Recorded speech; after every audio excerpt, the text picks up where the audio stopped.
Good morning, students. Buenos dias. Okay, I am going to talk a little bit fast because I'm trying to limit myself to 10-minute videos. I started to use the Google Suite video making program called Vids, which all of y'all should have access to if you want to play with it. But I will probably have to make another one, so I'll probably do part one and part two. This week we are talking about rhetoric, making arguments, logic, and right now I'm going to go over, well, we're going to talk about why argue. Like, what is the point of argument and why is it a good skill to learn?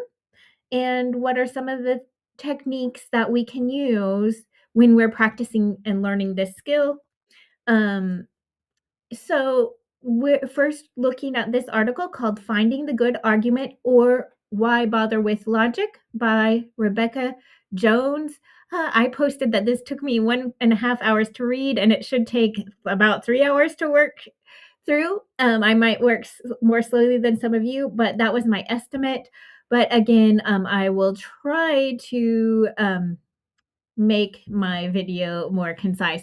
So, in the beginning, she talks about how a lot of times, at least in our culture, we see argument as a fight, like a dog and cat fight where there is no compromise. It's just winner and loser. So you can see the dog and cat were fighting about whether light is a wave or a particle.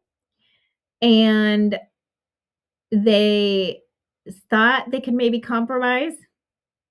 Light is a wave and a particle, but then they changed their mind and they kept just arguing and not thinking about other possibilities that it could be both. Um, so she says, quoting linguist George Lakoff and Mark Johnson, that, quote, many of the things we do in arguing are partially structured by the concept of war.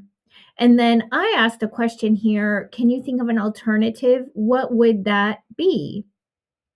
So we know the phrase all's fair in love and war. Is that from Shakespeare? I should have looked that up beforehand. But anyway, we know that phrase. But if we think everything is fair in an argument, what can we lose? If everything's fair and we're just trying to win the argument, does honesty matter? Does truth matter? Do ethics matter? Does finding a solution to a problem matter?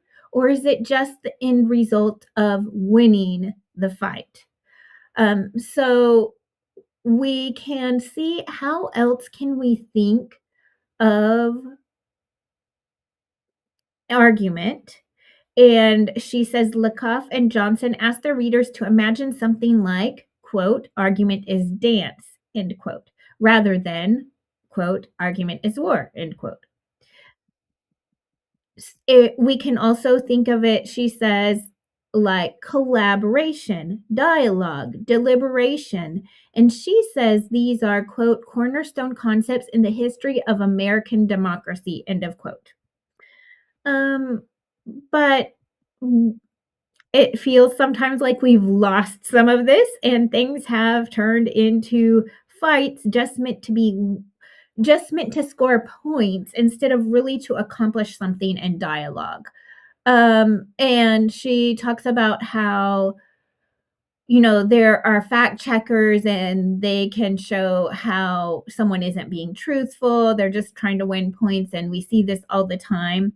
Um, but we can change if we think of the purpose of argument to find solutions to problems, we can see how important it can be.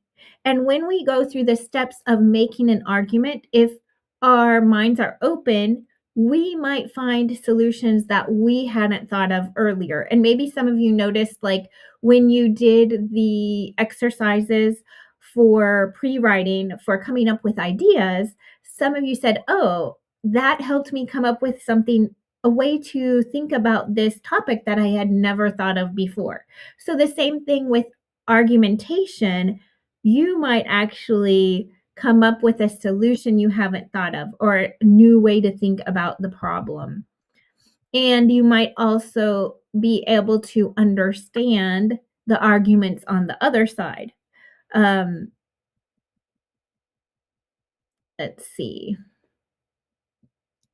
So she talks about pro and con arguments. Quote, while many pro and con arguments are valid, they can erase nuance, negate the local and particular, and shut down the very purpose of having an argument. The possibility that you might change your mind, learn something new, or solve a problem. This limited view of argument makes argumentation a shallow process. When all angles are not explored, or fallacious or incorrect reasoning is used, we are left with ethically suspect public discussions that cannot possibly get at the roots of an issue or work towards solutions. End of quote. Um, so, I mean, I think it's a great exercise actually to list pro and cons, but what is she getting out there? This is something to think about. I'm not sure so when I'm reviewing this, I'm thinking, okay, is that because it still gets us thinking either or? I still think it's a good exercise as part of the process, but we might not want to stop there. And then she has an activity finding middle ground and says to outline the pro and con arguments of the following issues: gun control, cap and trade, free universal health care. And when I said here, you can choose any other topic. And these topics don't have to be something you're hearing about all the time in politics, if you pay attention to that, or news. What it can be something local. So thinking about your experience here at Angelina College, for example, the pros and cons of 8 weeks classes, the pros and cons of online classes. So you could think of family, maybe the pros and cons of not just family, but the pros and cons of allowing adolescents to have smartphones. You can pick anything that seems interesting to you. Um, So I'm quoting from her again, quote, rather than an either or proposition, argument is multiple and complex. An argument can be logical, rational, emotional, fruitful, useful, and even enjoyable. As a matter of fact, the idea that argument is necessary and therefore not always about war or even about winning is an important notion in a culture that values democracy and equity. In America, where nearly everyone you encounter has a different background and or political or social view, skill in arguing seems to be paramount, whether you are inventing an argument or recognizing a good one when you see it. Okay, and then end of quote. I'm not going to read everything because I'm just trying to get the main points talk about them. She asks, what can we learn from models of argumentation? And then she begins with classical rhetoric. So this was the art of presenting viewpoints, of making arguments. And she talks about some of the main thinkers about argumentation, rhetoric. She talks about Quintilian, who said the perfect speech is where, quote, the student is given a statement of a problem and asked to prepare an appropriate speech giving his solution, end of quote. They talked about what makes a good citizen and that it was important for citizens to know how to argue. Let's see. This is another. I'm like, who quoted this? Okay, she quotes from Murphy, quote, rhetoric or the theory of effective communication is for Quintilian merely the tool of the broadly educated citizen who is capable of analysis, reflection, and powerful action in public affairs, end of quote. And they also put emphasis on being a good person and how that would come into argumentation. Okay, I have to end this for now. I'll make part 2 a little bit later today.